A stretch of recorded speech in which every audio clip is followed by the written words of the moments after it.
So ಮುಸಲ್ಮಾನರ ward ಅಂತ ಬಂದಾಗ ಜಾಗ ಚಿಕ್ಕದು, ಜನ ಜಾಸ್ತಿ ಅನ್ನುವಂಥದ್ದು. ನೀವು ಏನ್ ಮಾಡ್ಬೇಕು ಅಂತಿದ್ದೀರಿ?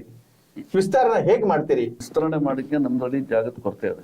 4 ಸತಿ ಅವ್ರು ಏನ್ ಎಲೆಕ್ಷನ್ ಸ್ಪರ್ಧೆ ಮಾಡಿದ್ರು, ನಾವು 4 ಸತಿಯನ್ನು ಅವ್ರ ಪರವಾಗಿ ನಾವು ಕಾಂಗ್ರೆಸ್ ಪಕ್ಷಕ್ಕೆ ಕೆಲಸ ಮಾಡಿದ್ದೇನೆ, ಭಾಗವಹಿಸಿ ಪಕ್ಷಕ್ಕೆ ಸಂಘಟನೆಗೆ ನಾನು ಹಗಲು ರಾತ್ರಿ ದುಡಿದಿದ್ದೇನೆ. ಒಟ್ಟಾರೆ ನಗರಸಭೆಯಲ್ಲಿ ಹಿರಿಯ ಸದಸ್ಯರಿಗಿದ್ರಿ, ಏನ್ 31 ಜನ ಇದ್ದಾರೆ. 31 ಜನಕ್ಕೆ ಸತತವಾಗಿ 4 ಚುನಾವಣೆಯಲ್ಲಿ ಭಾಗವಹಿಸಿ, 1ರಲ್ಲಿ ಸೋತು 3ರಲ್ಲಿ ಗೆದ್ದಿದ್ದೀರಿ. ಎಲ್ಲರಿಗೂ ಗಮನಕ್ಕೆ ನಾನು ತಂದಿದ್ದೇನೆ, ಒಂದು ಅವಕಾಶ ಮಾಡಿಕೊಡಿ ಅಂತ.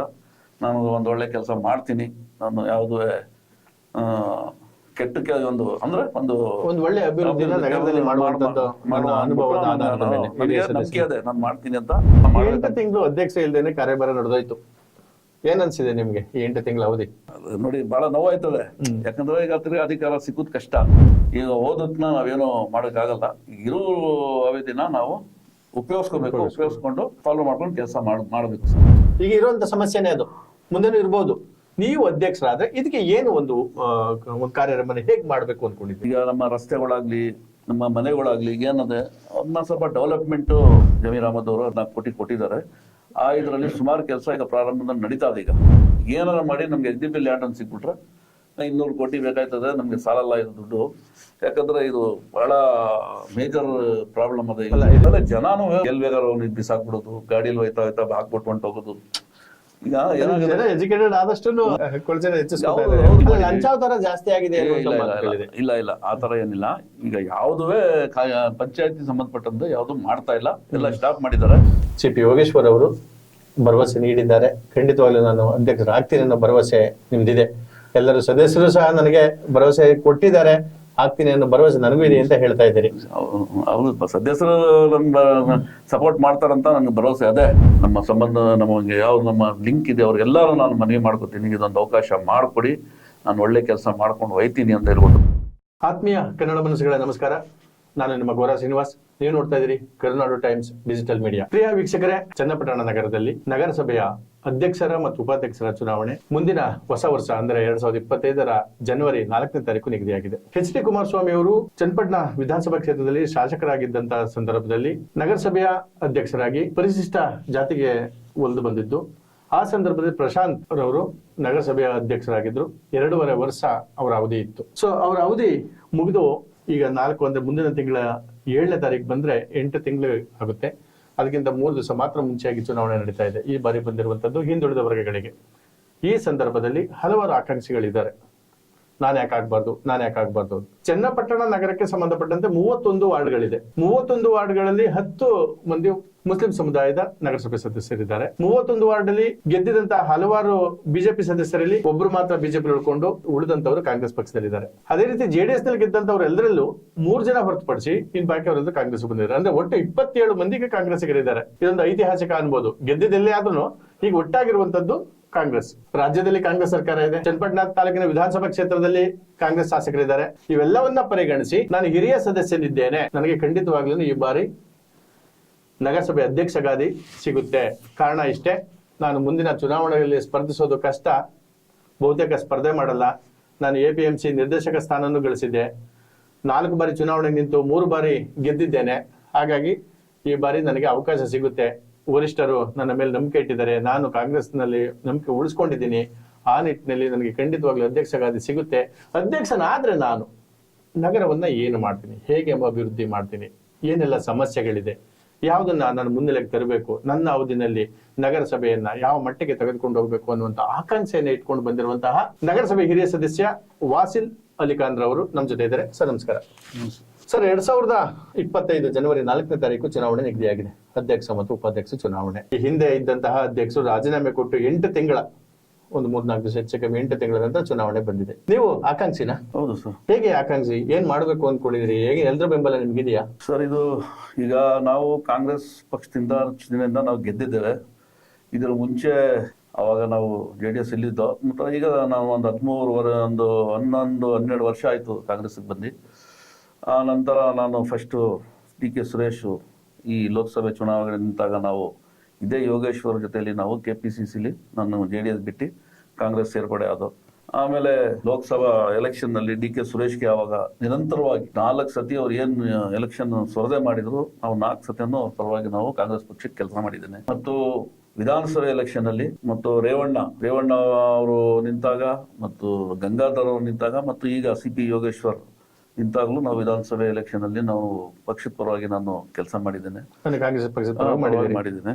ಆಮೇಲೆ ಅದ್ರ ಮಧ್ಯ ತಾಲೂಕ್ ಪಂಚಾಯತಿ ಜಿಲ್ಲಾ ಪಂಚಾಯತಿ ಎಲೆಕ್ಷನ್ ನಡೀತು. ಇದ್ರ ಮುಂಚೆ ಆವಾಗಲೂ ನಾವು ಪಕ್ಷದ ಪರವಾಗಿ ಗ್ರಾಮ ಪಂಚಾಯತ್ ಎಲೆಕ್ಷನ್ ಅಲ್ಲಿ ಎಲ್ಲ ಪಕ್ಷದ ಪರವಾಗಿ ನಾವು ದುಡಿದಿದ್ದೇವೆ. ಎಲ್ಲ ಪ್ರತಿಭಟನೆಗಳಲ್ಲಿ ಪಕ್ಷದ ಯಾವುದೋ ಸಭೆಗಳಲ್ಲಿ ಯಾವಾಗ ನನಗೆ ಆಹ್ವಾನ ಕೊಡ್ತಾ ಇದ್ರು ನಾವೆಲ್ಲ ಭಾಗವಹಿಸಿ ಪಕ್ಷಕ್ಕೆ ಸಂಘಟನೆಗೆ ನಾನು ಹಗಲು ರಾತ್ರಿ ದುಡಿದಿದ್ದೇನೆ.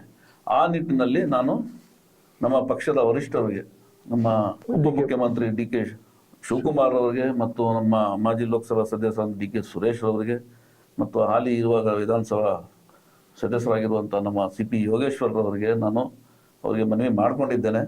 ನಾನು ಹಿರಿಯ ಸದಸ್ಯ ಅನುಭವ ಅದೇ, ಟೌನ್ನಲ್ಲಿ ಸಾಕಷ್ಟು ಸಮಸ್ಯೆಗಳವೆ. ಈಗ UGD ಸಮಸ್ಯೆ ಇರ್ಬೋದು, ಕಸ ವಿಲೇವಾರಿ ಸಮಸ್ಯೆ ಇರ್ಬೋದು, ಮತ್ತು ಹಳೆ ಬಸ್ ಸ್ಟ್ಯಾಂಡ್ ಜಾಗದ್ದು ಸಮಸ್ಯೆ ಇರ್ಬೋದು. ಇದಕ್ಕೆಲ್ಲ ಶಾಸಕರು ಒಂದು ಸ್ಟೆಪ್ ತಗೊಂಡಿದ್ದಾರೆ.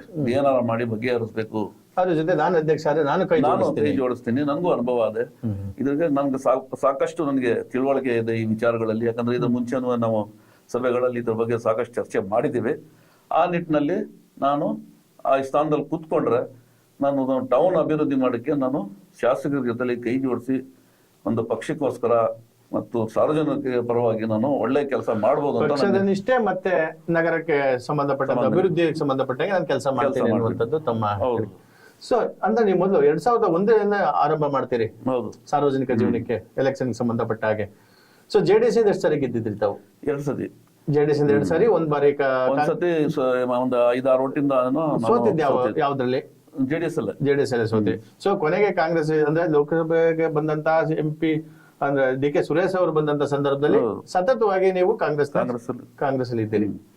ಈಗ ಕಾಂಗ್ರೆಸ್ ನಲ್ಲೂ ಹಿರಿಯ ಸದಸ್ಯರು ಅಂತ ಇಟ್ಕೊಳ್ಳೋಣ, JDS ನಲ್ಲೂ ಹಿರಿಯ ಸದಸ್ಯರು ಅಂತ ಇಟ್ಕೊಳ್ಳೋಣ. ಒಟ್ಟಾರೆ ನಗರಸಭೆಯಲ್ಲಿ ಹಿರಿಯ ಸದಸ್ಯರಿಗಿದ್ದೀರಿ. ಏನ್ 31 ಜನ ಇದಾರ, 31 ಜನಕ್ಕೆ ಸತತವಾಗಿ 4 ಚುನಾವಣೆಯಲ್ಲಿ ಭಾಗವಹಿಸಿ 1ರಲ್ಲಿ ಸೋತು 3ರಲ್ಲಿ ಗೆದ್ದಿದ್ದೀರಿ. ಮತ್ತು ಅನುಭವ ಇದೆ ಅಂತ ಹೇಳ್ತಾ ಇದ್ದಾರೆ. ಮಧ್ಯ ಒಂದ್ಸತಿ ನಾನು ಕಾಂಗ್ರೆಸ್ ಪಕ್ಷದಿಂದ ಚಿಹ್ನೆ ಇರ್ಲಿಲ್ಲ. ಮತ್ತೆ ಕಾಂಗ್ರೆಸ್ ಪಕ್ಷದ ಪರವಾಗಿ ನಾನು APMC ಎಲೆಕ್ಷನ್ ನಾನು ಕಂಟೆಸ್ಟ್ ಮಾಡಿ ಆ ಎಲೆಕ್ಷನ್ ನಾನು ಗೆದ್ದಿ ಅಲ್ಲೂ ಒಂದು 5 ವರ್ಷ ನಾನು ಸೇವೆ ಸಲ್ಲಿಸಿದೆ. ನಿರ್ದೇಶಕ ಸ್ಥಾನ ಪಡ್ಕೊಂಡಿದ್ದೆ ಡೈರೆಕ್ಟರ್ ಆಗಿ. ಈಗ MLA ಅಂದ್ರೆ ಶಾಸಕರಾದಂತಹ CP ಯೋಗೇಶ್ವರ್ ಅವರು ಭರವಸೆ ನೀಡಿದ್ದಾರಾ ನಿಮಗೆ? ಸರ್, ಅವ್ರಿಗೆ ನಾನು ಕೇಳಿದ್ದೇನೆ, ಈ ತರ ನಮ್ದು 40 ವರ್ಷ 61 ವರ್ಷ ನಡೀತಾರೆ, ಮುಂದೆ ಅಷ್ಟೆಲ್ಲ ಇದೆ ಅವ್ರ ವಯಸ್ಸು, ಅದಕ್ಕೆ ಮುಂದೆ ನಾನು ನಿಂತ್ಕೊಳ್ಳಿಕ್ಕೆ ನನಗೆ ಇಷ್ಟ ಇಲ್ಲ ಸರ್, ಒಂದ್ಸತಿ ನನ್ಗೆ ಅವಕಾಶ ಮಾಡ್ಕೊಡಿ ಅಂತ ಅವ್ರಿಗೆ ಹೇಳಿದ್ದೀನಿ. ಆಯ್ತಪ್ಪ ಮಾಡುವ. ಅಲ್ಲ, ಅಧ್ಯಕ್ಷ ಗಾದಿಗೋಸ್ಕರ ನೀವು ಮುಂದಿನ ಚುನಾವಣೆಯಲ್ಲಿ ಸ್ಪರ್ಧೆ ಮಾಡಲ್ಲ ಅಂತೀರಾ ಅಥವಾ ಇಲ್ಲ ಸಾಕು ಯಾರೋ ಯುವಕರು ಬಿಟ್ಕೊಡೋ ಸರ್ ಮುಂದೆ ಒಳ್ಳೆ ಬೆಳವಣಿಗೆ ನಾನು ಪಕ್ಷದ ಸಂಘಟನೆಯಲ್ಲಿ ನಾನು ಇರ್ತೀನಿ.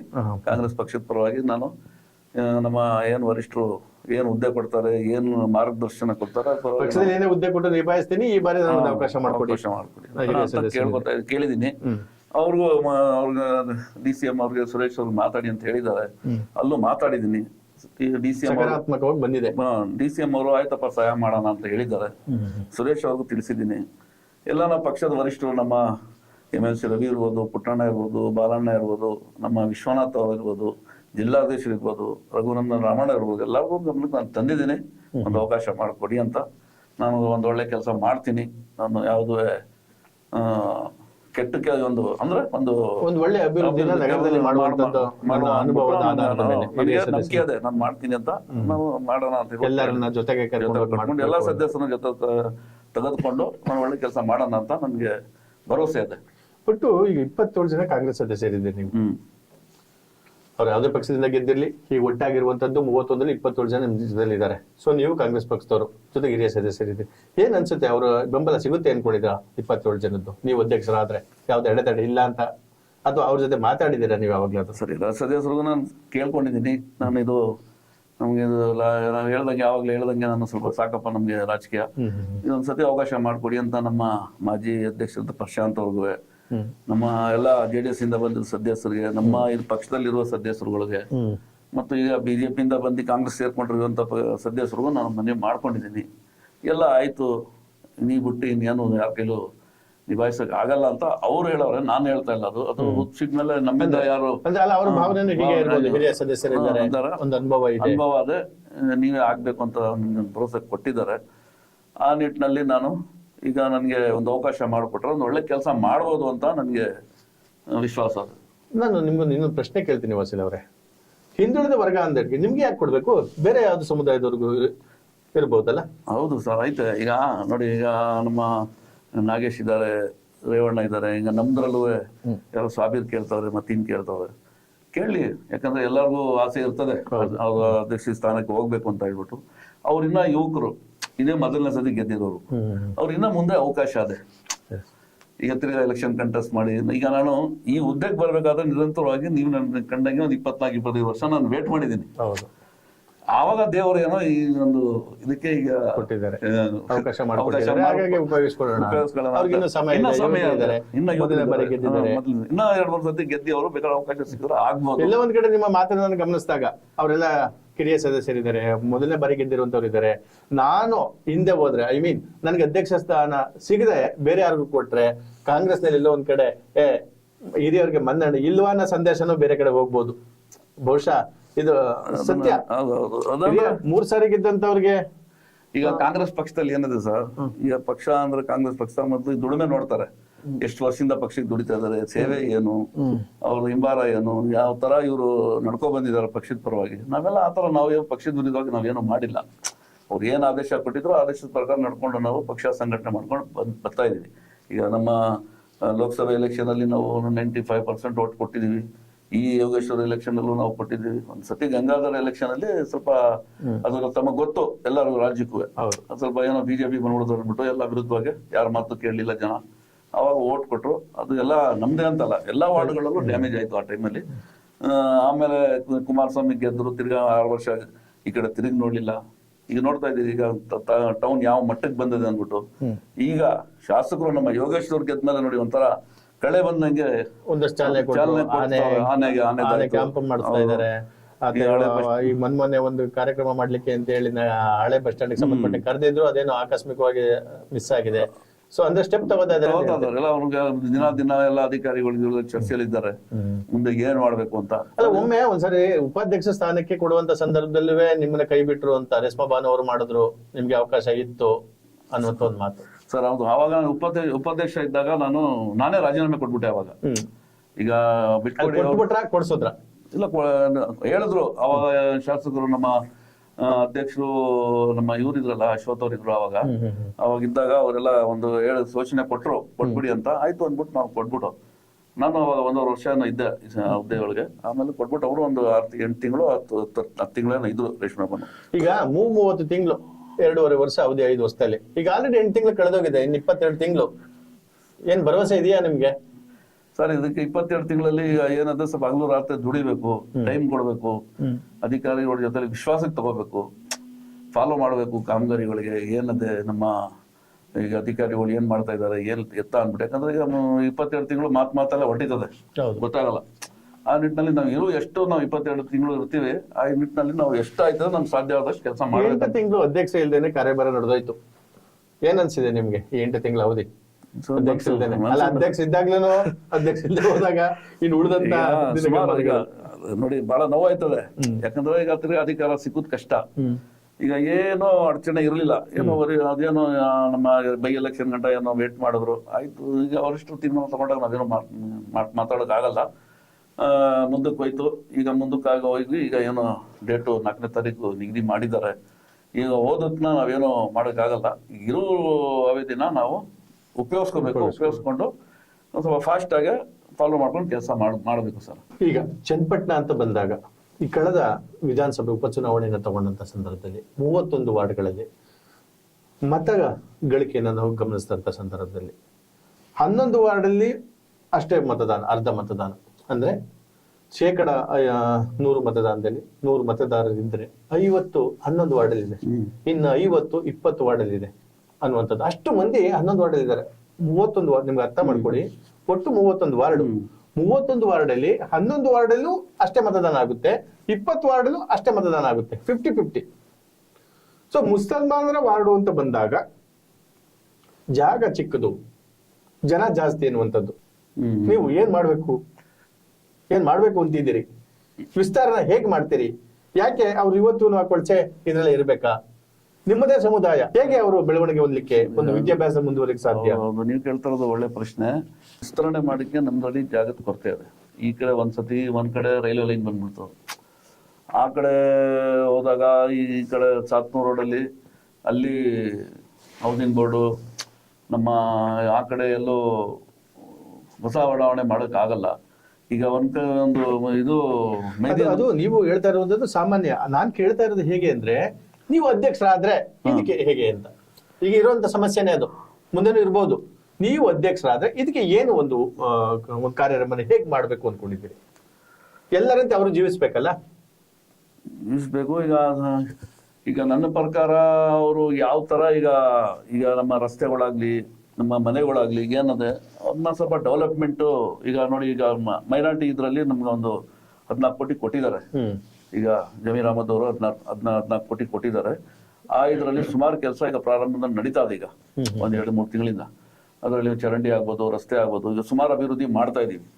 ಮತ್ತು ಮೇನ್ ಏನಾಗದೆ, ನಮ್ಮ ಇದರಲ್ಲಿ ಯಾವ ತರ ನಾವು ಇಕ್ಕಟ್ಟು ಕಾಣ್ತದೆ ಅಂದ್ರೆ, ನಮ್ದು ಕಸದ್ದು ಸ್ವಲ್ಪ ಸಮಸ್ಯೆ, ಬಡತನ ಜಾಸ್ತಿ, ಬೀಡಿ ಕಾರ್ಮಿಕರು ಜಾಸ್ತಿ. ಆ ಇದರಲ್ಲಿ ಏನಾಗದೆ, ಕಸ ಜಾಸ್ತಿ ಬರ್ತದೆ. ಅಲ್ಲಿ ನಾವ್ ಏನಾರ ಮಾಡಿ ಆ ಕಸ ಸಮಸ್ಯೆನ ನಾವು ಬಗೆಹರಿಸಬೇಕು. ಮೇನ್ ನಮ್ಮ ಇದರಲ್ಲಿ ವಾರ್ಡ್ಗಳಲ್ಲಿ. ಆಮೇಲೆ ಕ್ಲೀನಿಂಗ್, ಸ್ವಲ್ಪ ಸ್ವಚ್ಛತೆ, ಕ್ಲೀನ್ ಆಗಿ ನೀಟಾಗಿ ಇಟ್ಕೊಂಡು, ಸ್ವಲ್ಪ ಈಗ ಸ್ವಲ್ಪ ರಸ್ತೆಗಳು ಸ್ವಲ್ಪ ಅಗಲೀಕರಣ ಮಾಡಿ, ಈಗ ಯಾವ ತರ ಅವರು ಕಸ ವಿಂಗಡಣೆ ಮಾಡಿ ಯಾವ ತರ ಕೊಡಬೇಕು ಅದೆಲ್ಲ ಸ್ವಲ್ಪ ಅವ್ರಿಗೆ ನೋಡಿ. ಅದು ಸ್ವಚ್ಛತೆ ಅನ್ನುವಂಥದ್ದು, ವಾರ್ಡ್ನ ಅಭಿವೃದ್ಧಿ ಮಾಡುವಂಥದ್ದು ಒಂದ್ ಕಡೆ.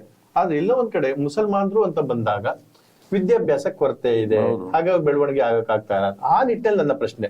ಸೊ ಅವ್ರನ್ನ ಮತ್ತಷ್ಟು ಮೇಲಕ್ಕೆ ತರಬೇಕು ಅಂದ್ರೆ, ಸರ್, ಈಗ ಬುದ್ಧಿವಂತರನ್ನ ಮಾಡ್ಬೇಕು ಅಂದ್ರೆ, ಈಗ ನೀವು ಹಳೇದು ಒಂದು 20 ವರ್ಷದ ಹಿಂದೆಗಡೆದು ನಮ್ಮ ತಗೊಳ್ಳಿ, ಯಾವಾಗ ವಿದ್ಯಾಭ್ಯಾಸಕ್ಕೂ ಈಗೂ ಸ್ವಲ್ಪ ಇಂಪ್ರೂವ್ಮೆಂಟ್ ಆಗಿದೆ. ಮೊದಲು ಬರೀ ಒಂದು 8 ವರ್ಷ 10 ವರ್ಷ ಆಯ್ತು ಅಂದ್ರೆ ಎಲ್ಲರ ಕೆಲ್ಸಕ್ಕೆ ಸೇರಿಸ್ಕೊಡೋರು. ಈಗ ಆತರ ಇಲ್ಲ, ಓದಿಸ್ತಾವ್ರೆ. ಎಷ್ಟು ಬಡ ಕುಟುಂಬದವರಾದ್ರೂ ಓದಕ್ಕೆ ಪ್ರಯತ್ನ ಪಡ್ತಾರೆ. ಅದು ವಿಶೇಷವಾಗಿ ಹೆಣ್ಮಕ್ಳು ಜಾಸ್ತಿ ಓದ್ತಾ ಇದಾರೆ ನಮ್ದ್ರಲ್ಲಿ. ಅದರಲ್ಲಿ ಈಗ ಮೊದ್ಲಿಂದ ಈಗ ಅಂದ್ರೆ ಸ್ವಲ್ಪ ಸುಮಾರು ನಮ್ದು ಒಂದು ಓದದ ಕಡೆ ಗಮನ ಜಾಸ್ತಿ ಹಚ್ಚಿದ್ದಾರೆ. ಅದರಲ್ಲಿ ನಮ್ಮ ವಿದ್ಯಾಭ್ಯಾಸ ಜಾಸ್ತಿ ಇಂಪ್ರೂವ್ಮೆಂಟ್ ಆಗದೆ. ಇದಾಗ ಇನ್ನ ಜಾಸ್ತಿ. ಈಗ ನೋಡಿ, ಸರ್ಕಾರಿ ಸ್ಕೂಲಲ್ಲಿ ಸ್ಟ್ರೆಂತ್ ಇಲ್ಲ. ಎಷ್ಟು ಬಡ ಜನ ಇದ್ರು ಸ್ಟ್ರೆಂತ್ ಕಮ್ಮಿ ಆಗ್ಬಿಟ್ಟದೆ. ಎಲ್ಲಾ ಕಾನ್ವೆಂಟ್ ಸ್ಕೂಲಲ್ಲಿ ಸೇರಿಸ್ತಾರೆ. ಎಂತ ಬಡ ಕುಟುಂಬದಾದ್ರೂ ಮಾಮೂಲಿ ಕಾನ್ವೆಂಟ್ ಸ್ಕೂಲಲ್ಲಿ ಮಕ್ಕಳನ್ನ ಸೇರಿಸ್ತಾ ಇದ್ದಾರೆ. ಯಾಕಂದ್ರೆ ಅವ್ರಿಗೆ ನಮ್ಮ ಮಕ್ಕಳನ್ನ ಓದಿಸ್ಬೇಕು, ಒಳ್ಳೆ ವಿದ್ಯಾಭ್ಯಾಸ ಕೊಡ್ಬೇಕಂತ ಅವ್ರ ಮನ್ಸಲ್ಲಿ ಬಂದ್ಬಿಟ್ಟದೆ. ಇನ್ನೊಂದು 10-20 ವರ್ಷ ಹೋದ್ರೆ ಇನ್ನ ಒಳ್ಳೆ ಶ್ರಮಿಸ್ತೀರಿ ಮಾಡ್ಲಿಕ್ಕೆ. ಮೇನ್ ವಿದ್ಯಾಭ್ಯಾಸನೇ. ಯಾವಾಗ ವಿದ್ಯಾಭ್ಯಾಸ ಬರ್ತದೆ ಬಡತನ ಹೋಯ್ತದೆ. ಒಂದು ಸೊಸೈಟಿಲಿ ಒಂದು ಒಳ್ಳೆ ಗೌರವ ಇರ್ತದೆ, ಒಳ್ಳೇದು ಕೆಟ್ಟದ್ದು ತಿಳ್ಕೊಳ್ಳುವಂತ ಒಂದು ಅನುಭವ ಬರ್ತದೆ. ಆವಾಗ್ಲೇ ನಮ್ಮ ಸೊಸೈಟಿಗಾಗ್ಲಿ, ನಮ್ಮ ರಾಜ್ಯಕ್ಕಾಗ್ಲಿ, ನಮ್ಮ ದೇಶಕ್ಕೆ ಒಂದು ಒಳ್ಳೆ ಬೆಳವಣಿಗೆ ಆಯ್ತದೆ. ಸೊ ಹಾಗೆ ನೀವು ಅಧ್ಯಕ್ಷರಾದ್ರೆ ಖಂಡಿತವಾಗ್ಲೂ ನನ್ಗೆ ಭರವಸೆ ಇದೆ. ಇಲ್ಲ ಒಂದ್ ಕಡೆ ನಿಮ್ಮ ಸ್ಥಾನಮಾನವನ್ನ, ನಿಮ್ಮ ವಯಸ್ಸನ್ನ ಮತ್ತೆ ಸದಸ್ಯತ್ವವನ್ನು ಪರಿಗಣಿಸಿದಾಗ ನಮ್ಗೆ ಒಂದು ಭರವಸೆ ಇದೆ. ಅದು ಒಂದ್ ಕಡೆ, ಅದು ನಮ್ಮ ಭರವಸೆ ಅಷ್ಟೇನೆ. ನಿಮ್ಗೆ ಅಧ್ಯಕ್ಷ ಸ್ಥಾನ ಸಿಕ್ಕದೆ. ಪುರಸಭೆಗಳಲ್ಲೂ ಸಹ ಯುಜಿಡಿ ಆದಂತ ಪರಿಸ್ಥಿತಿಗಳು ನಮ್ಮ ಕರ್ನಾಟಕದಲ್ಲಿದೆ. ಇದು ನಗರಸಭೆ ಮೋಸ್ಟ್ ಸೀನಿಯರ್. ಬೆಂಗಳೂರು ಮೈಸೂರು ಹೈವೇಗೆ ಹೋಲಿಸ್ಕೊಂಡಾಗ ನಮ್ ಚನ್ನಪಟ್ಟಣ ಎಲ್ಲ ರೀತಿಯಲ್ಲೂ ಮುಂದುವರೆದಿದೆ. ಇದುವರೆಗೂ ನಾವು 90 ಕೋಟಿ ಕೊಟ್ಟೆ, 100 ಕೋಟಿ ಕೊಟ್ಟೆ, ಹಾಗೆ ಇದೆ ಮಾಡ್ತಾ ಇದೀವಿ ಅಂತ ಎಲ್ಲರೂ ಹೇಳ್ಕೊಂಡ್ ಬಂದಿದ್ದಾರೆ ಜನಪ್ರತಿನಿಧಿಗಳಾದಂತವ್ರು. ಸೊ ನಿಮ್ಮ ಅವಧಿನಲ್ಲಿ ಏನಾದ್ರು ಇದನ್ನು ಹೀಗೆ ಸಬೂಬು ಹಿಡ್ಕೊಂಡು ಹೋಗ್ತಾರ? ಇಲ್ಲ ಸರ್, ಏನಾರ ಮಾಡಿ ಬಗೆಹರಿಸ್ಬೇಕಂದ್ಬಿಟ್ಟು ನಾವು ತೀರ್ಮಾನ ತಗೊಂಡಿದೀವಿ. ಈಗ ನೋಡಿ, ಈಗ 99 ಕೋಟಿ ಟೆಂಡರ್ ಕರೆದಿದ್ದಾರೆ. 84 ಕಿಲೋಮೀಟರ್ ಪೈಪ್ ಲೈನ್ ಬದಲಾಯಿಸಬೇಕಂತ ಮೊನ್ನೆ ಚರ್ಚೆ ಆಯ್ತು. ಒಂದು ಶಾಸಕರ ಸಭೆ ತಗೊಂಡಿದ್ವು ಅವಾಗ. ಈಗ ಏನದೆ ಇದು ಸಮಸ್ಯೆ, ನಮ್ದು SDP ಲ್ಯಾಂಡ್ ಸಮಸ್ಯೆ ಇದೆ. ಈಗ 3-4 ಕಡೆ SDP ಲ್ಯಾಂಡ್ ಬೇಕಲ್ಲ, ಲ್ಯಾಂಡ್ ಸಿಗ್ತಾ ಇರಲಿಲ್ಲ. ಕೆಲವರು ರೇಟು ಸಿಕ್ಕಾಪಟ್ಟೆ ಜಾಸ್ತಿ, 1-20 ಪಟ್ಟಷ್ಟು ಸರ್ಕಾರಿ ರೇಟಿಂದ ಜಾಸ್ತಿ ಕೇಳ್ತಾ ಇದ್ರು. ಅದಕ್ಕೆ ನಾವು ಅಕ್ವರೇಷನ್ ಮಾಡುವ ಅನ್ಬಿಟ್ಟು ಡಿಸಿಷನ್ ತಗೊಂಡಿದೀವಿ. ಅದೊಂದು ಪ್ರಕ್ರಿಯೆ ನಡೀತಾ ಇದೆ. ಕೆಲವರು ಮುಂದೆ ಬಂದಿದ್ದಾರೆ, ಒಂದಿವರು ಕೊಡ್ತೀವಿ ಅನ್ಬಿಟ್ಟು. ಅದೆಲ್ಲ ಪೂರ್ತಿ ಈಗ ಪ್ರೊಸೀಜರ್ ಅದೇ. ಏನಾರ ಮಾಡಿ ನಮ್ಗೆ SDP ಲ್ಯಾಂಡ್ ಅಂತ ಸಿಕ್ಬಿಟ್ರೆ ಇನ್ನ ಇದು 100 ಕೋಟಿ ಸಾಲಲ್ಲ ನಮ್ಗೆ. ಈಗ ನೆನೇನು ಶಾಸಕರ ಜೊತೆ ನಾವು ಮಾತಾಡ್ತಾ ಇದ್ದವ್ರು, ಹೌದೇ ಇನ್ನ 200 ಕೋಟಿ ಬೇಕಾಯ್ತದೆ, ನಮ್ಗೆ ಸಾಲಲ್ಲ ಇದು ದುಡ್ಡು. ಯಾಕಂದ್ರೆ ಇದು ಬಹಳ ಮೇಜರ್ ಪ್ರಾಬ್ಲಮ್ ಅದ. ಇದೆಲ್ಲ ಹೇಗೆ ಪರಿಗಣನೆಗೆ ಬರ್ತದೆ ಅಂದ್ರೆ, ಶಾಸಕರು ನಿಮ್ದೇ ಪಕ್ಷ, ಸರ್ಕಾರ ನಿಮ್ದೇ, ನೀವು ಅಧ್ಯಕ್ಷರಾದ್ರೆ ಇಲ್ಲ ಒಂದ್ ಕಡೆ ಇವೆಲ್ಲ ಪ್ಲಸ್ ಮಾಡ್ಕೊತೀರಿ ಹೌದು, ಅನ್ನೋ ಹೌದು. ಭರವಸೆ ನಿಮ್ಗೆ ಇದೆ. ಹೌದು, ಐತೆ. ಹಾಗಾಗಿ ನನ್ಗೆ ಅಧ್ಯಕ್ಷ ಸ್ಥಾನ ಸಿಗಬೇಕು, ಸಿಕ್ಕದೆ ಖಂಡಿತವಾಗ್ಲೂ ಖಂಡಿತ. ಚನ್ನಪಟ್ಟಣವನ್ನ ಒಂದು ಮತ್ತಷ್ಟು ಅಭಿವೃದ್ಧಿ ಮಾಡ್ತೀನಿ ಅಂತ. ಈ ಕಸದ ಸಮಸ್ಯೆ ಅಂತ ಬಂದಾಗ ವಸೀನವ್ರೆ, ಇದು ಒಂಥರ ನಿರಂತರ. ಈಗ ನಮ್ಗೆ ಈ ಪತ್ರಿಕೆವರೆಗೂ ಏನಾಗ್ಬಿಟ್ಟಿದೆ ಅಂದ್ರೆ ನಮ್ಗೆ ಏನ್ ಬರೆದ್ರು ಅಷ್ಟೇ ಅನ್ನೋಂಗ್ ಆಗೋಗಿದೆ, ಎಷ್ಟು ಬರೆದ್ರು ಅಷ್ಟೇ ಅನ್ನೋಂಗ್ ಆಗೋಗಿದೆ. ಸೊ ಈಗ ಲಾಸ್ಟ್ ಟೈಮು ಎಲ್ಲ ಇಡೀ ರಾಮನಗರ ಜಿಲ್ಲೆಯ ಪುರಸಭೆ, ಪಟ್ಟಣ ಪಂಚಾಯತಿ ಮತ್ತೆ ನಗರಸಭೆಗಳಿಗೆ ಒಂದಾರ್ಗುಪ್ಪೆ ಗ್ರಾಮ ಪಂಚಾಯತಿಯಲ್ಲಿ ಇದ್ದಂತ ಒಂದು ಕಸ ಸಂಗ್ರಹಣೆ ಮತ್ತೆ ವಿಂಗಡಣೆಗೆ ಸಂಬಂಧಪಟ್ಟಂತ ಒಂದು ವೇರ್ ಹೌಸ್ ಸುಟ್ಟೋಯ್ತು. ಕಾಂಟ್ರಾಕ್ಟ್ ಆಗಿತ್ತು ಸರ್ಕಾರದಿಂದನೇ ಆ ನಗರಸಭೆಗಳಲ್ಲಿ ಇಷ್ಟಿಷ್ಟನ್ನ ನಾವು ವಿಂಗಡಣೆ ಮಾಡಿ ಕೊಡ್ತೀವಿ ನಿಮ್ಗೆ, ಕಸ ಸಂಗ್ರಹಣೆ ಮಾಡ್ತೀವಿ ಅಂತ ಹೇಳಿ. ಈಗ ಅದು ಇಲ್ಲ, ಅದು ಸುಮಾರು ಕೋಟಿ ಭಸ್ಮ ಆಗೋಗಿದೆ. ಈಗ ಆ ಜಾಗನೂ ಇಲ್ಲ. ಹೇಗೆ ನೀವು ಅಧ್ಯಕ್ಷರಾದ್ರೆ ಕಸದ ಸಮಸ್ಯೆಯನ್ನು ನಗರದಲ್ಲಿ ಹೇಗೆ ಸರ್, ಪರಿಹರಿಸ್ತೀರಿ? ಈಗ 9 ಎಕರೆ ಸರ್ಕಾರ ಈಗ ಕೊಟ್ಟದೆ ನಮ್ಮ ಒಂದಾರ್ಗುಪ್ಪೆ ಪಂಚಾಯತಿ ಇದ್ರಲ್ಲೇ.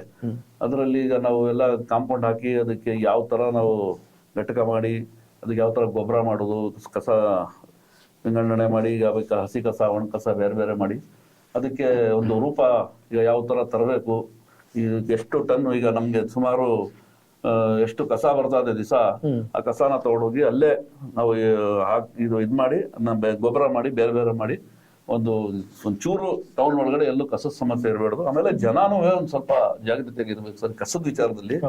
ಎಲ್ ಬೇಕಾದ್ರೂ ಅವ್ನಿಗೆ ಬಿಸಾಕ್ಬಿಡೋದು, ಗಾಡಿಯಲ್ಲಿ ಹೋಯ್ತಾ ಹೋಯ್ತಾ ಹಾಕ್ಬಿಟ್ಟು ಹೊಂಟೋಗೋದು. ಈಗ ಎಜುಕೇಟೆಡ್ ಆದಷ್ಟು ಅವ್ರು ನಮ್ಗೆ ಸಹಕಾರ ಕೊಡ್ಬೇಕು ಜನನೂ. ಈಗ ದಿನ ನಾವು ಆಟೋ ಕಳಿಸ್ತೀವಿ ಮನೆ ಹತ್ರ, ಬೀದಿ ಬೀದಿಗೆ ಎಲ್ಲ ಹಾಡಾಕೊಂಡು ಕಸ ವಿಂಗಡಣೆ ಮಾಡಿಕೆ ಕಳಿಸ್ತೀವಿ. ಕಾದಿ 1-2 ಹಸಿ ಕಸ ಒಣ ಕಸ ಬೇರೆ ಮಾಡ್ಕೊಟ್ರೆ ನಮ್ಗೂ ಒಂದ್ ಬಹಳ ಅನುಕೂಲ ಇದೆ. ಏನು ಬೇರೆ ಮಾಡಲ್ಲ, ತಂದು ಹಾಕ್ತಾರೆ, ಇಲ್ಲ ಯಾರಪ್ಪ ಮಾಡ್ಕೊಂಡ್ರೆ ಎಲ್ಲ ಹೋಯ್ತು ಬಿಟ್ಟು ಯಾವ್ದು ಗುಡ್ಡೆಗೆ ಬಿಸಾಕ್ಬಿಟ್ಟು ಹೋಯ್ತಾ ಇರ್ತಾರೆ. ಆ ತರ ಆಗ್ಬಿಟ್ಟದೆ. ಅದರಲ್ಲಿ ನಮ್ಗೆ ಜಾಸ್ತಿ ಸಮಸ್ಯೆ ಆಯ್ತಾರದು. ಈಗ ಮುಂದೆ ಆ ಸಮಸ್ಯೆ ಬರಲ್ಲ.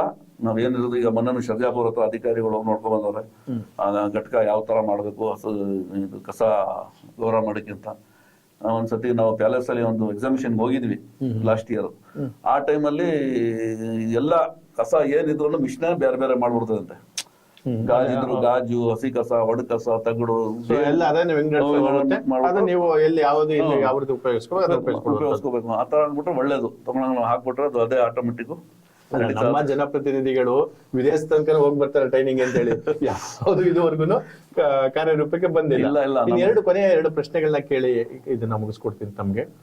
ಒಂದು, ನಾನು ನೋಡಿದ್ದೀನಿ ಆಸ್ಪತ್ರೆ ಕರ್ಕೊಂಡು ಬಂದಂತ ವಿಚಾರ, ಸಣ್ಣ ಮಕ್ಕಳಿಗೆ ನಾಯಿಗಳ ಹಾವಳಿ, ಬಿಡಾಡಿ ನಾಯಿಗಳು, ಬೀದಿ ನಾಯಿಗಳು, ಮತ್ತೆ ಬಿಡಾಡಿನಲ್ಲಿ ಅಂದ್ರೆ ದನಗಳು ಮತ್ತೆ ಬೇರೆ ಬೇರೆ ಆಡುಕುರಿ ಎಲ್ಲ ಓಡಾಡ್ತವೆ. ಅದು ನಿಮ್ಮ ಏರಿಯಾದಲ್ಲೇ ಜಾಸ್ತಿ. ಅದನ್ನ ಇನ್ನೂ ಎಜುಕೇಟೆಡ್ ಆಗಿಲ್ಲ ಅನ್ನುವಂಥದ್ದು ಒಂದ್ ಕಡೆ ಆದ್ರೆ, ಅದೆಲ್ಲ ಬೇರೆ ಪ್ರಾಣಿಗಳದ್ದು ಒಂದ್ ರೀತಿ ಇರ್ಲಿ, ಕುದುರೆ ಮತ್ತೆ ಆಡು, ದನಗಳು ಬೇಕಾದಷ್ಟಿದೆ. ಅವು ಯಾವ್ದು ಜಾಸ್ತಿ ಉಪದ್ರವ ಕೊಡ್ತಾ ಇಲ್ಲ. ಆದ್ರೆ ನಾಯಿಗಳು ಅಂತ ಬಂದಾಗ ಮುದುಕರು, ಅಂದ್ರೆ ವಯಸ್ಸಾದಂತವ್ರು, ಸಣ್ಣ ಮಕ್ಕಳಿಗೆ ತುಂಬಾ ತೊಂದರೆ ಆಗ್ತಾ ಇದೆ. ನೀವೇ 2-3 ಜನ ಮಕ್ಕಳನ್ನ ಆಸ್ಪತ್ರೆ ಕರ್ಕೊಂಡು ಬಂದು ಮಂಡ್ಯಕ್ಕೆ ಸೇರಿಸುವಂತ ಘಟನೆ ನನ್ನ ಮನಸ್ಸಿನಲ್ಲಿದೆ.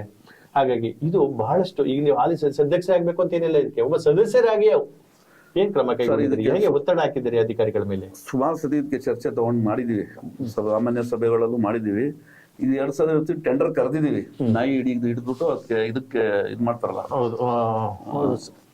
ಸಂತಾನ ಇದ್ ಮಾಡ್ತಾರಲ್ಲ ಸರ್, ಮಾಡ್ಬಿಟ್ಟು ಇದ್ ಮಾಡೋಣ ಮಾಡ್ಬಿಟ್ಟು ಟೆಂಡರ್ ಕರೆದಿದ್ದು. ಯಾರು ಹಾಕ್ತಾ ಇಲ್ಲ, ಟೆಂಡರ್ ಹಾಕಕ್ಕೆ ಬರ್ತಾ ಇಲ್ಲ. ಅದಕ್ಕೆ ಈಗ ಬೇರೆ ಈಗ ಒಂದು ತಿರ್ಗಾ ಈಗ ಮೋಸ್ಟ್ಲಿ ನೆನ್ನೆ ತಾನೇ ಕಮಿಷನರ್ ಮಾತಾಡ್ದ. ಅವರು ಇಲ್ಲ ಸರ್ ಟೆಂಡರ್ ಏನೋ ಯಾರೋ ನಂಜನಗೂಡಲ್ಲೋ ಎಲ್ಲ KRPD ಯಾರೋ ಹಾಕವ್ರೆ ಅಂತ ಅವ್ರನ್ನ ಕರ್ಕೊಬಂದು ನಾವು ಏನಾರ ಮಾಡೋಣ ಅಂತ ಮಾಡಿ. ಯಾವುದೇ ಒಂದು ಪ್ರಾಣಿನ ಸಾಯಿಸೋ ಹಕ್ಕು ಯಾರಿಗೂ ಇಲ್ಲ. ಅದಕ್ಕೊಂದು ಪ್ರಾಣಿ ದಯಾ ಸಂಘ ಅಂತ ಇದೆ. ನಮ್ಮ ಉದ್ದೇಶ ಅದೇನಲ್ಲ. ಆದ್ರೆ ಸಂತಾನವನ್ನ ಕಡಿಮೆ ಮಾಡಬೇಕಾದಂತ ಒಂದು ಶಸ್ತ್ರಚಿಕಿತ್ಸೆಯನ್ನ ಮಾಡಿದ್ರೆ ಖಂಡಿತವಾಗ್ಲೂ ಇದೊಂದು ಕಡಿಮೆ ಆದ್ರೆ ಮಕ್ಕಳು ಮರಿ ಓಡಾಡ್ಲಿಕ್ಕೆ, ಅದ್ರ ಜೊತೆಗೆ ಆಕ್ಸಿಡೆಂಟ್ಗಳು ಸಹ ಅದರಿಂದ ಆಗ್ತಾ ಇರುವಂತ ಘಟನೆಗಳು ಜಾಸ್ತಿ ಆಗ್ತಾ ಇದೆ. ಇದೊಂದು ಮೇಜರ್ ಪ್ರಾಬ್ಲಮ್ ಅದೇ ನಮ್ಮ ಟೌನ್ ನಲ್ಲಿ ಇದು. ಯಾಕಂದ್ರೆ ನಾಯಿಗಳದೇ ಅವಳಿ ಜಾಸ್ತಿ ಆಗ್ಬಿಟ್ಟದೆ. ಯಾವ ಬೀದಿಲ್ ನೋಡಿದ್ರು ಏನ್ ಗ್ಯಾಂಗ್ ಏನ್ ಈಗ ನಮ್ದೇ ಚನ್ನಪಟ್ಟಣನೇ ಅಂತಲ್ಲ, ಅದು ಎಲ್ಲಾ ಕಡೆ ಸಮಸ್ಯೆ. ಅಂದ್ರೆ ನಾವು ಬಂದ್ಮೇಲೆ ಇದು ವಿಶೇಷವಾಗಿ ಗಮನ ಕೊಟ್ಟು ಇದಕ್ಕೆ ಏನೋ ಒಂದು ಪರಿಹಾರ ಹುಡ್ಕೋಣ. ಕೊನೆಯ ಪ್ರಶ್ನೆ ನಿಮ್ಗೆ ವಸೀದವ್ರೆ, ಚನ್ನಪಟ್ಟಣದಲ್ಲಿ 26,000ಕ್ಕೂ ಹೆಚ್ಚು ಖಾತೆಗಳಾಗಬೇಕು. ಈಗ ಆಗಿರೋದು ಅಂಕಿಅಂಶದ ಪ್ರಕಾರ 10,000 ಅಂದ್ರೆ 9,000 ದಾಟಿದೆ. 25,000-26,000 ಖಾತೆಗಳಲ್ಲಿ ಯಾಕೆ ಈ ಖಾತೆಗಳು ಆಗ್ತಾ ಇಲ್ಲ? ಎಲ್ಲಿ ಅಧಿಕಾರಿಗಳು ಇಡುತ್ತಾ ಇದ್ದಾರೆ? ಯಾಕೆ ನಗರಸಭೆಯಲ್ಲಿ ಎಷ್ಟು ಜನ ದಲ್ಲಾಳಿಗಳಿದ್ದಾರೆ? ದಲ್ಲಾಳಿಗಳದ ಪಾರುಪತ್ಯ ಅನ್ನುವಂಥದ್ದಿದೆ. ಬಹುತೇಕ ಒಂದಷ್ಟು ಜನ ತುಂಬಾ ಅಲ್ಲಿರುವಂತ ಅಧಿಕಾರಿಗಳಿರ್ಬೋದು ಅಥವಾ ಸದಸ್ಯರಿರ್ಬೋದು, ಅವ್ರದ್ದು ಏನಾರ ಮೂಗು ತೂರಿಸುವಂತ ಕೆಲಸ ಇದೆಯಾ ಆಗದೆ ಇರಕ್ಕೆ? ಸರ್, ಈಗ ಈ ಖಾತೆ ಅಂದ್ರೆ MER ಅಲ್ಲಿ ನಮ್ದೇನು ಹಳೆ ಖಾತೆಗಳವೆ, ಹಳೆ ಅದಕ್ಕೆ ಈಗ ಮಾಡ್ತಾರೆ, ಏನು ಪ್ರಾಬ್ಲಮ್ ಇಲ್ಲ. ನಾವು ಖಾತೆ ಆಂದೋಲನ ನಾವು ಚಾಲನೆ ಕೊಟ್ಟಿದ್ದೀವಿ. ಈಗ 3 ವಾರ್ಡ್ಗೆ ಸೇರಿ ಒಂದೊಂದ್ ಕಡೆ ಕ್ಯಾಂಪ್ ಹಾಕಿದ್ದೀವಿ. ಅದು ಜನ ಬಂದ್ಬಿಟ್ಟು ಎಲ್ಲ ಖಾತೆಗೆ ಅರ್ಜಿ ಕೊಟ್ಟು ಈಗ ಸುಮಾರು ಖಾತೆಗಳನ್ನ ಬದಲಾವಣೆ ಮಾಡ್ತಾ ಇದೀವಿ. ಈ ನಿರಂತರವಾಗಿ 31 ವಾರ್ಡ್ಗೆ ಸುಮಾರು ಖಾತೆ ಅಂದ್ರೆ ಈ ಹಳೆ ಖಾತೆಗಳು ಪ್ರಾಬ್ಲಮ್ ಸಾಲ್ವ್ ಆಗ್ಬಿಡ್ತದೆ. ಈಗ ಪಂಚಾಯತಿ ಹ್ಯಾಂಡ್ ಓವರ್ ಮಾಡೋರಲ್ಲ, ತಿಟ್ಮಾನಹಳ್ಳಿ, ನೀಲ್ಸಂದ್ರ ಅಂತ ಅಲ್ಲಿಂದ ಬಂದಿರೋ ಅಲ್ಲ, ಈಗ ಅಲ್ಲಿ ಯಾವುದೇ ಒಂದು ಗ್ರಾಮ ಪಂಚಾಯತಿನಲ್ಲಿ ಈ ಕತೆ ಆಗಿರುತ್ತೆ, ಅದನ್ನ ಇಲ್ಲಿಗೆ ಟ್ರಾನ್ಸ್ಫರ್ ಮಾಡಿದ್ದಾರೆ. ಇಲ್ಲಿ ಈ ಕತೆ ಕೊಟ್ಟಿಗೆ ಸಮಸ್ಯೆ ಏನು? ಅಂದ್ರೆ ಕೊಡ್ತಾ ಇಲ್ಲ, ಏನೋ ಸರ್ಕಾರದ ಆದೇಶ ಅದೇ, ಸರ್ಕಾರ ಏನೋ ವೇಟ್ ಮಾಡಿ ನಾವೇನೋ ಕಮಿಟಿ ಮಾಡಿ ಲಂಚಾವತಾರ ಜಾಸ್ತಿ ಆಗಿದೆ. ಇಲ್ಲ ಆ ತರ ಏನಿಲ್ಲ. ಈಗ ಯಾವುದುವೇ ಪಂಚಾಯತಿ ಸಂಬಂಧಪಟ್ಟಂತೆ ಯಾವ್ದು ಮಾಡ್ತಾ ಇಲ್ಲ, ಎಲ್ಲ ಸ್ಟಾಪ್ ಮಾಡಿದ್ದಾರೆ. ಸ್ವಲ್ಪ ವೇಟ್ ಮಾಡಿ ಆದೇಶ ಅದನ್ನ ಹೊರತುಪಡಿಸಿದ್ರು, ಗ್ರಾಮ ಪಂಚಾಯತಿಯಿಂದ ನಗರಸಭೆಗೆ ಬಂದಂತ ಹೊರತುಪಡಿಸಿದ್ರು ನಗರದಲ್ಲಿರುವಂತ ಖಾತೆಗಳೇ ಆಗ್ತಾ ಇಲ್ಲ ಅಂತ ದೂರು. ಆಗ್ತಾ ಇಲ್ಲ ಅಂದ್ರೆ ಏನಾಗುತ್ತೆ, ಈಗ ಕೆಲವು ಅಧಿಕಾರಿಗಳು ತಪ್ಪದೇ ಡಿಲೇ ಮಾಡ್ತಾರೆ. ಸುಮ್ನೆ ಟೈಮ್ ತಳ್ಕೊಂಡು ಹೋಗೋದು. ಅಂದ್ರೆ ಪಾಪ ಅವ್ರಿಗೂ ಒಂಚೂರು ಒತ್ತಡ ಇರ್ತದೆ, ಒಂದ್ ಕೆಲ್ಸದ ಮೇಲೆ ಇನ್ನೊಂದ್ ಕೆಲ್ಸ, ಒಂದ್ ಎಲೆಕ್ಷನ್ ಬತ್ತು, ಒಂದ್ ಇದು ಬತ್ತು, ಈ ಕೆಲಸ ಬಿಡ್ಬಿಟ್ಟು ಆ ಕೆಲಸ ಮಾಡ್ಬೇಕು, ಅದರಲ್ಲಿ ಸ್ವಲ್ಪ ಡಿಲೇ ಆಗಿರ್ಬೇಕು. ಇಲ್ಲ ಅಂತ ನಾನು ಹೇಳಲ್ಲ. ನೆಕ್ಸ್ಟ್ ನಮ್ ಏನದ, ಈಗ ಖಾತೆ ವಿಚಾರದಲ್ಲಿ ಏನು ಇದಕ್ಕೆ ಒಂದು ವಿಶೇಷ ಸಭೆ ಕರೆದ್ಬಿಟ್ಟು ಯಾವುದೇ ಖಾತೆಗಳನ್ನ ಪೆಂಡಿಂಗ್ ಮಾಡಕ್ಬೇಡ್ದು ಅಂದ್ಬಿಟ್ಟು ನಾವು ಇದ್ರ ಅಧಿಕಾರಿಗಳಿಗೆ ಸೂಚನೆ ಕೊಡೋಕೆ ನಾವು ಸ್ಟೆಪ್ ತಗೋತೀವಿ. ಮತ್ತೊಮ್ಮೆ ಹೇಳ್ತೀನಿ, ನೀವು ಅಧ್ಯಕ್ಷ ಗಾದಿಗೆ ನನ್ನ ಈ ಹಿರಿಯ ಸದಸ್ಯತ್ವವನ್ನು ಕಂಡಂತ ಸಂದರ್ಭದಲ್ಲಿ ಖಂಡಿತವಾಗ್ಲೂ ಒಳ್ಳೆ ವಾಗ್ಮಿನೂ ಹೌದು, ಒಳ್ಳೆ ವಿಚಾರವಂತರು ಹೌದು, ನಿಮ್ಗೆ ಆ ಸ್ಥಾನ ಸಿಕ್ಲಿ. ಆದ್ರೆ ಈ ನೆಕ್ಸ್ಟ್ ಅಧ್ಯಕ್ಷ ಗಾದಿ ನಿಮ್ಗೆ ಏನಾರ ಅವಕಾಶ ಸಿಕ್ಕಿದ್ರೆ ಸಿಬ್ಬಂದಿಗಳ ಕೊರತೆಯನ್ನ ಮುಂದಿಡ್ತಾರೆ ಎಲ್ಲಾ ಅಧಿಕಾರಿಗಳನ್ನು. ಸಿಬ್ಬಂದಿ ಇಲ್ಲ ಸರ್, ಏನ್ ಮಾಡ್ಲಿ, ಡೆಪ್ಯುಟೇಷನ್ ಹೋಗಿದ್ದಾನೆ, ಈಗ ಉಳಿದವ್ರು ಇಲ್ಲ, ಯಾರು ಹುಡುಗಿ ಕೂಸ್ಕೊಂಡು ಯಾರು ಹುಡುಗನ್ ಕೂಸ್ಕೊಂಡು ಕಾಂಟ್ರಾಕ್ಟ್ ಲೇಬರ್ ತಗೊಂಡ್ ಮಾಡ್ತಾ ಇದೀವಿ, ಅದಕ್ಕೆ ಆಗ್ತಾ ಇಲ್ಲ ಕೆಲಸ ಅನ್ನುವಂಥದ್ದು. ಇದಕ್ಕೆ ನಿಮ್ಮ ಸ್ಟೆಪ್ ಅಧ್ಯಕ್ಷರಾದ್ರೆ ಏನ್ ಸ್ಟೆಪ್ ತಗೊಳ್ಳಿ? ಸ್ಟಾಫ್ ಇಲ್ಲದ್ರೆ ಕೆಲಸನೇ ಮಾಡಕ್ ಆಗಲ್ಲ. ಈಗ ನೋಡಿ, ನಮ್ಮದ್ರಲ್ಲಿ 7 ಜನ ಹೆಲ್ತ್ ಇನ್ಸ್ಪೆಕ್ಟರ್ ಇದ್ರು. ಈಗ ಒಬ್ರು ಪಾಪ ಲೇಡೀಸು ಹೆಲ್ತ್ ಇನ್ಸ್ಪೆಕ್ಟರ್ ಇದ್ದಾರೆ. 6 ಜನ ಟ್ರಾನ್ಸ್ಫರ್ ಆಗಿ ಹೋದ್ರು. ಆಮೇಲೆ AWE ಇಲ್ಲ, ಎನ್ವೈರನ್ಮೆಂಟ್ ಇಂಜಿನಿಯರ್ ಇಲ್ಲ, JE ಇಲ್ಲ. ನೀವು ಅದಕ್ಕೆ ನಾವು ಶಾಸಕರ ಗಮನಕ್ಕೆ ತಂದಿದೀವಿ. ಪೌರಾಯುಕ್ತರು ನಾವೆಲ್ಲ ಸೇರಿ ಈ ತರ 15,000 ಕೊಡ್ತಾ ಇದ್ದಾರೆ, ನಮ್ಗೆ ಕೆಲಸ ಮಾಡಕ್ ಆಯ್ತಾ ಇಲ್ಲ ಅಂತ ಅವ್ರ ಪಟ್ಟಿ ತಗೊಂಡಿದ್ದಾರೆ, ಯಾರು ಏನೇನ್ ಬೇಕು ಅಂತ. ನಾನು ಶೀಘ್ರದಲ್ಲೇ ನಾನು ಅದು ಸಂಬಂಧಪಟ್ಟ ಮಂತ್ರಿಗಳಿಗೆ ನಾನು ಭೇಟಿ ಮಾಡಿ ಅದನ್ನ ಹುದ್ದೆಗಳನ್ನ ಭರ್ತಿ ಮಾಡಕ್ಕೆ ನಾನು ಸ್ಟೆಪ್ ತಗೋತೀನಿ ಅಂತ ಶಾಸಕರು ಹೇಳಿದ್ದಾರೆ. ಅಂತೂ ಇವೆಲ್ಲ ಬೆಳವಣಿಗೆಗಳನ್ನ ನೀವು ಮಾಡಬೇಕಾದ್ರೆ, ನಗರವನ್ನು ಅಭಿವೃದ್ಧಿ ಮಾಡಬೇಕಾದ್ರೆ ನನಗೆ ಖಂಡಿತವಾಗ್ಲೂ ಈಗಿರುವಂತಹ ಸರ್ಕಾರದಲ್ಲಿರುವಂತಹ ನಮ್ಮದೇ ಆಜುಬಾಜಿನ ಕ್ಷೇತ್ರದಾದಂತಹ DK ಶಿವಕುಮಾರ್ ಅವರು, ಕಾಂಗ್ರೆಸ್ನ ಒಂದು ಗಟ್ಟಿತನ ಅಂದ್ರೆ DK ಸುರೇಶ್ ಅವರು, ಚನ್ನಪಟ್ಟಣದ ಹಾಲಿ ವಿಧಾನಸಭಾ ಕ್ಷೇತ್ರ ಶಾಸಕರಾಗಿರುವಂತಹ CP ಯೋಗೇಶ್ವರ್ ಅವರು ಭರವಸೆ ನೀಡಿದ್ದಾರೆ. ಖಂಡಿತವಾಗ್ಲೂ ನಾನು ಅಧ್ಯಕ್ಷರಾಗ್ತೀನಿ ಅನ್ನೋ ಭರವಸೆ ನಿಮ್ದಿದೆ. ಎಲ್ಲರೂ ಸದಸ್ಯರು ಸಹ ನನಗೆ ಭರವಸೆ ಕೊಟ್ಟಿದ್ದಾರೆ, ಆಗ್ತೀನಿ ಅನ್ನೋ ಭರವಸೆ ನನಗೂ ಇದೆ ಅಂತ ಹೇಳ್ತಾ ಇದ್ದೀರಿ. ಹೌದು, ಸದಸ್ಯರು ನನ್ಗೆ ಸಪೋರ್ಟ್ ಮಾಡ್ತಾರಂತ ನನ್ಗೆ ಭರವಸೆ ಅದೇ. ಯಾಕಂದ್ರೆ ಈಗ ನಾವು ಕೇಳ್ಕೊಂಡಿದ್ದೀವಿ, ರಿಕ್ವೆಸ್ಟ್ ಅಂತ ಬಂದಾಗ ಹೈಕಮಾಂಡ್ ಅದಕ್ಕೆ ಸ್ವಲ್ಪ ನಾವು ನಮ್ಮ ಸೀನಿಯಾರಿಟಿ ಪ್ರಕಾರ ಅವರು ಗಮನ ಕೊಟ್ಟು ಅವಕಾಶ ಮಾಡ್ಕೊಡ್ಬೇಕಂತ ಹೇಳ್ಬಿಟ್ಟು ನಾನು ರಿಕ್ವೆಸ್ಟ್ ಮಾಡ್ಕೊತಾ ಇದ್ದೀನಿ ನಮ್ಮ ಪಕ್ಷದ ವರಿಷ್ಠರಿಗೆ. ಆತ್ಮೀಯ ವೀಕ್ಷಕರೇ, ಇಷ್ಟೊತ್ತು ವಾಸಿಲ್ ಅಲಿಖಾನ್ ಅವರು, ಹಿರಿಯ ಸದಸ್ಯರು, ಚನ್ನಪಟ್ಟಣ ನಗರಸಭೆ, ಇವರು ನಾನು ಮುಂದಿನ ದಿನಗಳಲ್ಲಿ ಅಂದರೆ ಜನವರಿ 4ನೇ ತಾರೀಕು ನಡೆಯುವಂತಹ ಅಧ್ಯಕ್ಷ ಗಾದಿ ಚುನಾವಣೆಯಲ್ಲಿ ಸ್ಪರ್ಧೆ ಮಾಡ್ತಿದ್ದೇನೆ. ಸ್ಪರ್ಧೆ ಅನ್ನೋದಕ್ಕಿಂತ ಹೆಚ್ಚಾಗಿ ವರಿಷ್ಠರು ಖಂಡಿತವಾಗ್ಲೂ ನನ್ನ ಹಿರಿಯ ಸದಸ್ಯತ್ವವನ್ನ, ನನ್ನ ವಯಸ್ಸನ್ನ, APMCಯಲ್ಲಿ ಮಾಡಿದಂತಹ ಕೆಲಸವನ್ನ, ಕಾಂಗ್ರೆಸ್ ಪಕ್ಷಕ್ಕೆ ನಿಷ್ಠೆಯಿಂದ ನಡ್ಕೊಂಡಿರುವಂತಹ ನನ್ನ ಕೆಲಸವನ್ನ ಗಮನಿಸಿ ಖಂಡಿತವಾಗ್ಲೂ ಉಳಿದಾವುದೇ ಇನ್ನೇನು ಉಳ್ಕೊಂಡಿದ್ದು 22 ತಿಂಗಳು ಆ ಅಧ್ಯಕ್ಷ ಗಾದಿನ ಆ ಅವಧಿನಲ್ಲಿ ನನಗೆ ಕೊಡ್ತಾರೆ ಅನ್ನೋ ಭರವಸೆಯನ್ನ ಹೇಳಿದ್ದಾರೆ. ಅದ್ರ ಜೊತೆಗೆ ಅವರು ಮಹತ್ವ ಆಕಾಂಕ್ಷೆಯನ್ನು ಇಟ್ಕೊಂಡಿದ್ದಾರೆ.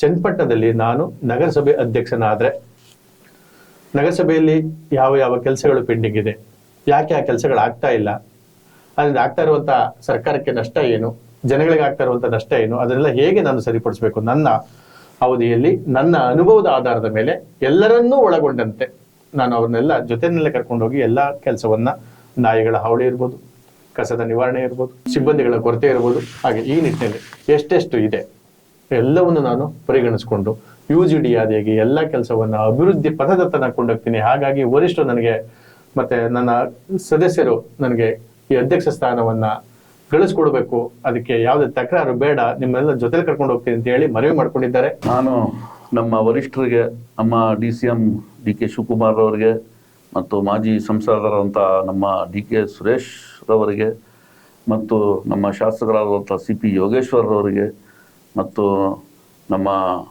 ನಮ್ಮ ಜಿಲ್ಲಾ ಅಧ್ಯಕ್ಷರುಗಳಿಗೆ, ನಮ್ಮ ಪಕ್ಷದ ವರಿಷ್ಠರು ಜಮೀರ್ ಇರ್ಬೋದು, ರವಿಯಣ್ಣ ಇರ್ಬೋದು, ಎಲ್ಲ ನಮ್ಮ ಪುಟ್ಟಣ್ಣ, ಬಾಲಣ್ಣ, ಎಲ್ಲ ನಮ್ಮ ಸಂಬಂಧ ನಮಗೆ ಯಾವ್ದು ನಮ್ಮ ಲಿಂಕ್ ಇದೆ ಅವ್ರಿಗೆಲ್ಲರೂ ನಾನು ಮನವಿ ಮಾಡ್ಕೋತೀನಿ, ಇದೊಂದು ಅವಕಾಶ ಮಾಡಿಕೊಡಿ, ನಾನು ಒಳ್ಳೆ ಕೆಲಸ ಮಾಡ್ಕೊಂಡು ಹೋಯ್ತೀನಿ ಅಂತ ಹೇಳ್ಬಿಟ್ಟು ನಾನು ಅವ್ರಿಗೆ ಜೊತೆಲಿ ನಾನು ಮನವಿ ಮಾಡ್ತೀನಿ. ಹಾಗೆ ಮತ್ತೊಂದು ವಿಚಾರ, ಮತ್ತೊಂದು ಕಾರ್ಯಕ್ರಮದಲ್ಲಿ ನಾನು ನಿಮ್ಮ ಮುಂದೆ ಬರುತ್ತೇನೆ ಸರ್. ನಮಸ್ಕಾರ.